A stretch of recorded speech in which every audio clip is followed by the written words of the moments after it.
All right, everyone, buckle up because today we're diving deep into A Course in Miracles. And yeah, I know the title sounds a little, well, maybe a lot, like every self-help book out there, but trust me on this one, this is different. We're talking about some seriously profound, even radical ideas. Essentially, A Course in Miracles claims to lay out a path. And get this path is supposed to lead us to unlock heaven. And how do we unlock heaven, you ask? Well, the answer, according to the Course, is through forgiveness. But, and this is a big but, before we even get to the how-to of forgiveness, this book throws us a curveball. It claims there's this huge difference between what's actually real and what we perceive as reality. Yeah, that's one of the first things that grabs you when you start digging into A Course in Miracles. This distinction it draws between, and I'm going to use the capitalized words here, knowledge with a capital K and perception. Knowledge in this context is the ultimate truth, the reality that just is. Perception, on the other hand, that's what keeps us, well, kind of stuck in this illusion. Our limited, often fear-based experience of the world, that's perception with a capital P. So hold on. It's like we're going through life wearing these reality distorting goggles. Yeah. And we don't even realize what we're seeing isn't the full picture. You got it. And here's where A Course in Miracles really kicks it up a notch. It suggests that this illusion, this distorted perception, it all boils down to our belief in separation. Separation from each other, from who we truly are, and ultimately from God. Okay, so how does this all tie into that dream analogy I keep hearing about? Right. The dream analogy, it's central to how this whole thing works. A Course in Miracles is basically saying that life as we know it, it's kind of like a dream. Convincing while we're in it, sure, but ultimately just an illusion. We think we're separate individuals, all struggling for resources, always striving for happiness in this world of scarcity, you know? But the Course is saying, nope, that perception of lack, it's just that a perception, not the real deal. Hold on a sec. Rewind it. In a world of scarcity, what does that actually mean? I mean, think about it. How often are we walking around feeling like we don't have enough? Not enough time, not enough money, not enough love, not enough recognition, you name it. That feeling, that underlying belief that there's just not enough to go around, that we always got to compete, got to strive for more, that's the principle of scarcity in action. Wow. Yeah, you're right. I mean, we're practically programmed from childhood to believe there's only so much success, love, even happiness to go around. Exactly. And that, my friend, is where the ego steps in. According to A Course in Miracles, the ego, it's that part of us that is totally invested in keeping this whole illusion of separation going. It just eats up this idea that we're incomplete, that we need to acquire things, achieve status, constantly prove ourselves to be worthy. So basically, we're playing this game. We can never win because the rules are rigged from the get-go. Man, this ego sounds like a real charmer. Chuckles. Well, let's just say the ego's game is one of endless seeking, but never truly finding. It keeps us stuck on this treadmill of always wanting more, always chasing after something that always seems just out of reach. Okay, yeah, now this is starting to hit home for me. It's like, you know that feeling when you finally land that promotion, the one you've been killing yourself for?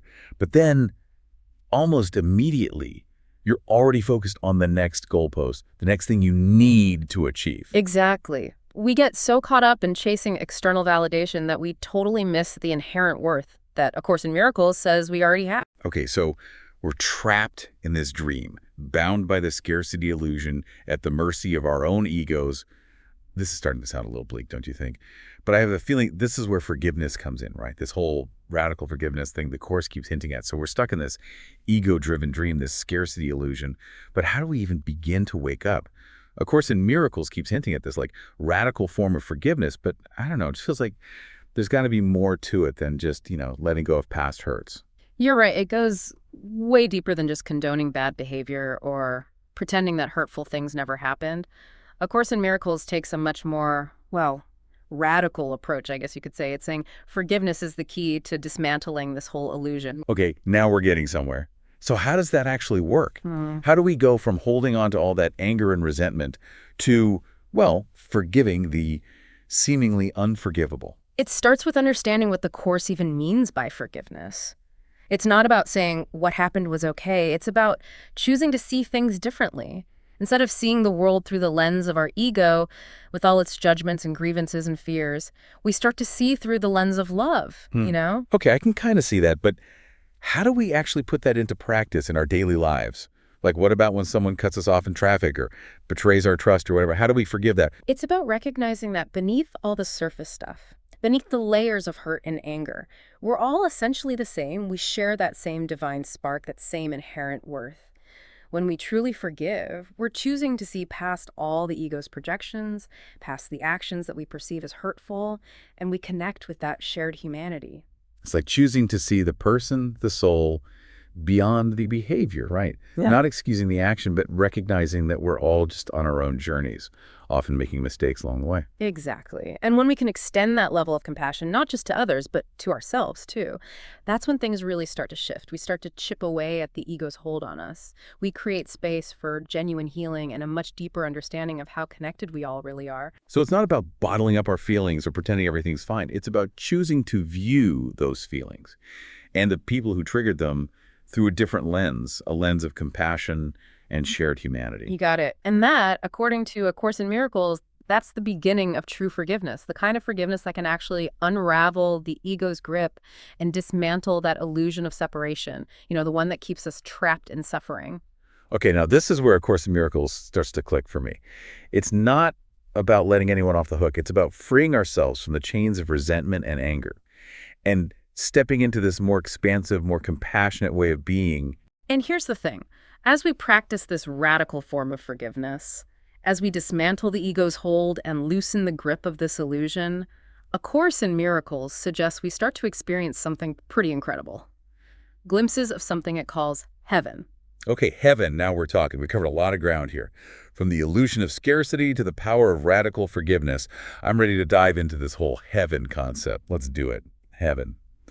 I don't know about you, but that word always brings up these classic images, pearly gates, harps, fluffy clouds, the whole 9 yards. Yeah, it's easy to get stuck in that kind of imagery, but A Course in Miracles takes a different angle. It's not talking about some far-off place you go when you die. It's more about a state of mind, a way of being. So it's not so much about where you are, but how you are. Exactly. Think about it like this. Imagine a world without fear, no judgment, where you're not constantly feeling like you have to defend yourself.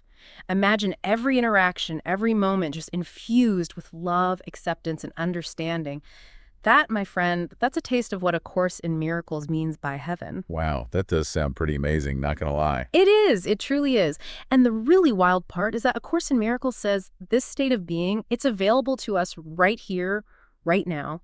It's not something we have to wait for or earn. It's something we can tap into by letting go of the ego's grip. By opening ourselves up to the truth of who we really are, to that love and unity that's at the heart of everything. So by practicing this radical forgiveness we were talking about, by choosing compassion over judgment again and again, we're actually taking steps toward experiencing this heaven. That's the general idea, yeah. It's not some overnight transformation or anything. There's no magic pill. It's a journey, a constant process of shifting our perception, of embracing the reality that exists beyond the illusions our ego tries to hold on to. It's definitely a lot to process, I'll give you that. But here's something I've been wondering. If our reality is really a reflection of our collective consciousness, shaped by all our beliefs and thoughts and feelings, what do you think would happen if we all, collectively, chose forgiveness as our guiding principle? No, that is the million-dollar question, isn't it? What if we all decided to just let go of that fear, the anger, the resentment? Real. What if we truly embraced our interconnectedness and actually made the effort to see the good in each other, even when we're facing conflict or struggling to understand each other? That feels like we'd be stepping into some serious radical transformation territory, wouldn't we?